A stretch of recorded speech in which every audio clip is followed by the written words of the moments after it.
too. Just imagine all of our dreams coming true. Just imagine everything that we're gonna do. Just Yeah, just imagine every day it's just me and you. Just imagine the sky that would always be blue. Just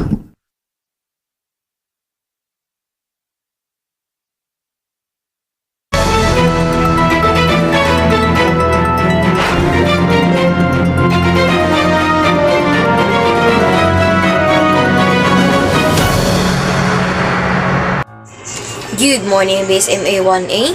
For today's live report, we will be having updates from my group mates of the novel by Dean Koon's Eyes of Darkness. Mrs. Arias, can you give us the update of the chapter 1?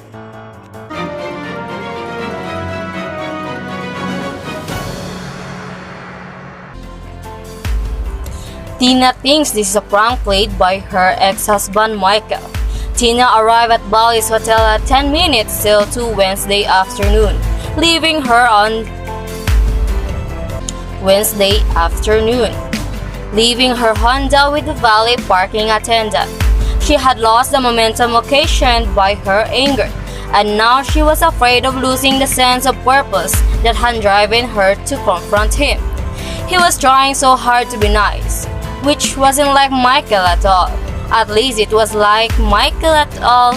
Michael Evans she had known for the past couple of years. When they were first married, he had been fun, charming, easygoing, but he had not been the way with her in a long time. Tina wasn't sure how to begin. Her original intention had been to accuse him of ripping apart Danny's room. She had been prepared to come on strong. If he didn't want her to know he'd done it, he might be rattled enough to reveal his guilt. But now, if she started making nasty accusations after he'd been so pleasant to her, she would seem to be a hysterical harpy, and if she still had an advantage left, she would quickly lose it. When she had suspected Michael of doing the dirty work, she had been disturbed and distressed, but she hadn't been frightened. If some stranger wanted her to feel more pain over the loss of her child, however, it was definitely unsettling. That was scary because it didn't make sense. A stranger? It must be. Michael was the only person who ever blamed her for Danny's death. Not one other relative acquaintance had ever suggested that she was even indirectly responsible.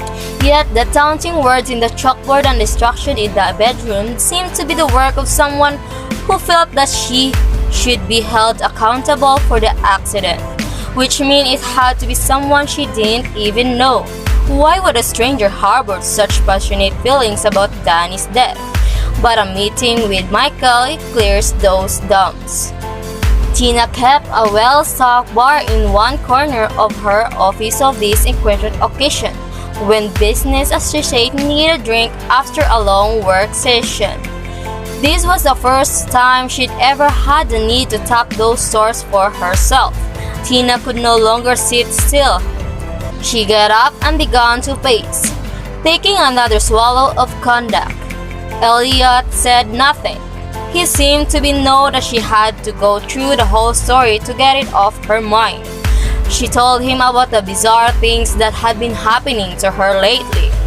The message of Danny's chalkboard, the record she found in the boys' room, the hateful taunting words that appear in the computer list, and the monitor. Elliot studied and printed out and together examined the computers in Angela's office. They plugged it in and tried to get it to repeat what it had been done earlier.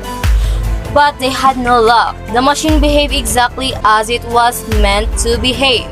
Considering Tina's flustered state, Elliot decided to petition the reopening of Danny's grave.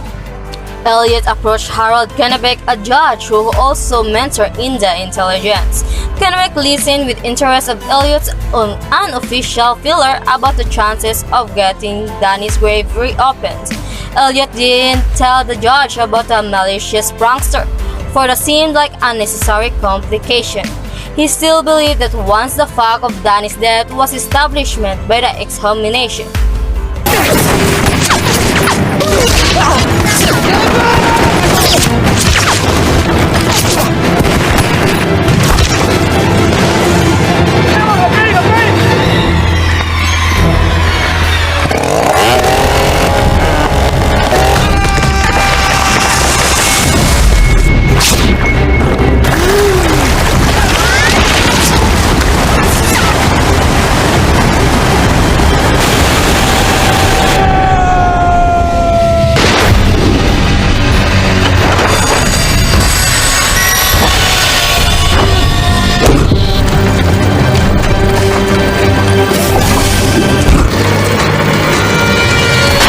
Puis avant que je puisse réagir, j'étais embarqué dans un camion de livraison, et voilà comment j'ai atterri ici. Ah, c'est incroyable, hein. Hein, t'entends ça, chérie? Oui, c'est fou.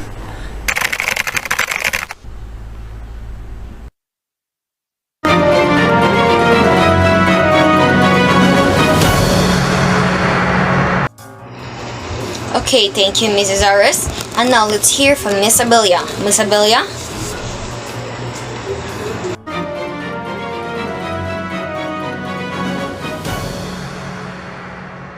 Thank you so much, Asaris. Let's move on to the chapter 6. Magyak was the most entertaining Vegas show that Elliot Syker had ever seen. Although Magyak excited the imagination and commanded the eye, Elliot was not able to give his undivided attention. He kept looking at Christina Ivans. Elliot supposed that other people might find flaws in her face. Perhaps some would say that her brows was too white. Others might say that her mouth was too wide also, and her chin was too pointed. But for Elliot, his face was perfect. Elliot wanted to know more about Christina Ivans, and he just wanted her. No other woman affected him so strongly since Nancy, his wife who died 3 years ago. Chapter 7: Baseball Star and Horror Movies. Vivian from the poster stamp on the wall.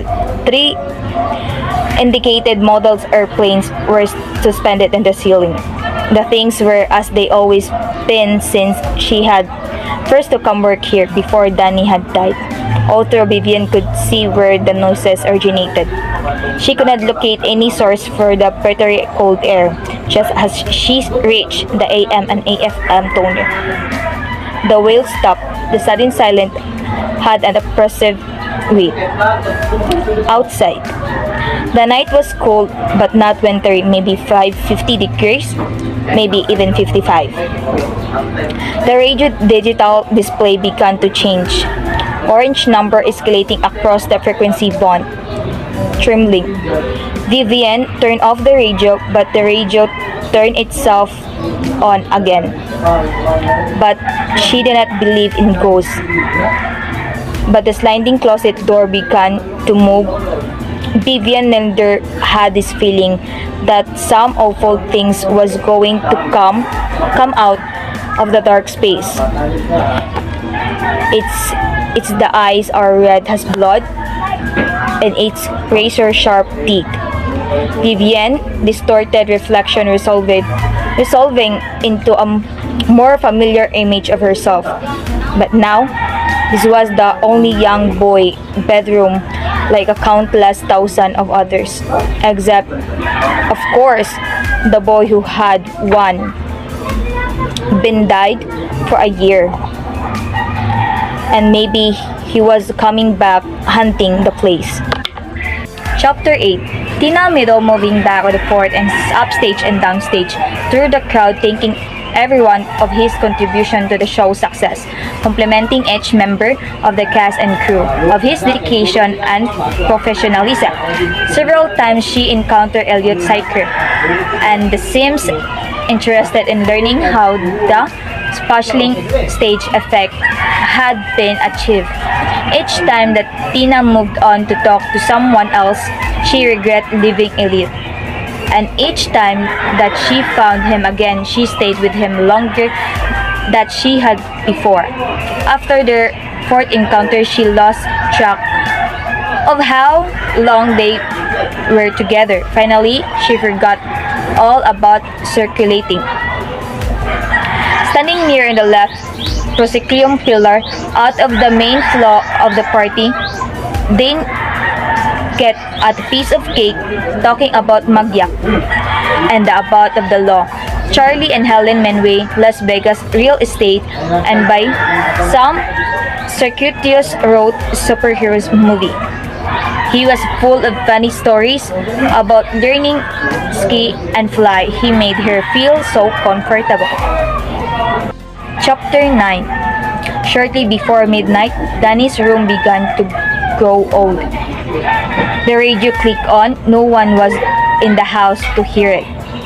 The closet door was open, closed, and open. Inside the closet, shirt and jeans began to swing widely on the pole, from the which they hung, and some clothes fell on the floor. The radio scanning, stopping on in the open frequency. Then the voice blurred from the speaker. It was the child's voice, a boy. There were no words, just a long scream. The voice faded after a minute, and the closet door slammed open and shut with more force than it had earlier, and the silence returned. Chapter 10, Wednesday, December 31. Tina did not get home from the opening night party until shortly before 2 o'clock Wednesday morning. She feels so exhausted, she went directly to the bed and fell into sound sleep. Later, after more than 2 dreamless hours, she suffered another nightmare about Danny, that he was trapped in the bottom of a deep hole, and she saw a man in black from head to toe. That the man would fill of dirt full of Danny's body. Gasping, she woke up in that nightmare. She was convinced that the man in black was in the bedroom, standing silently in the darkness. She blinked in the sudden light and saw that she was alone. In the morning, she would clean out Danny's room. Then the dream would stop. She's pretty much convinced of that. She remembered the 2 words. Not dead. She ate a light of breakfast of grapefruit juice and 1 English muffin, then went to Danny's room and packed his belongings. He opened the door and she's shocked of what he saw. The room was so messy. The airplane models were the longer and display case. There was across the floor and a few were broken. Danny's collection as paperback has been pulled from the bookcase and tossed into every corner. The chalkboard facing down, shaking with rage. Tina slowly crossed the room, carefully stepping through the debris.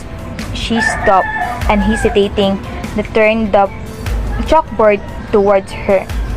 Not dead.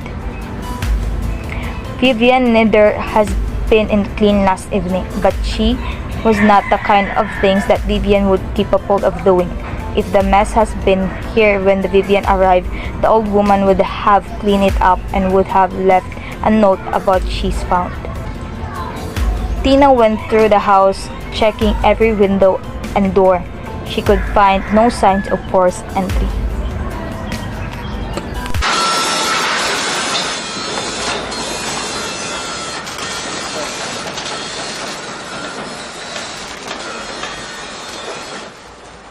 Legno o metallo? Metallo. Aio! Aio!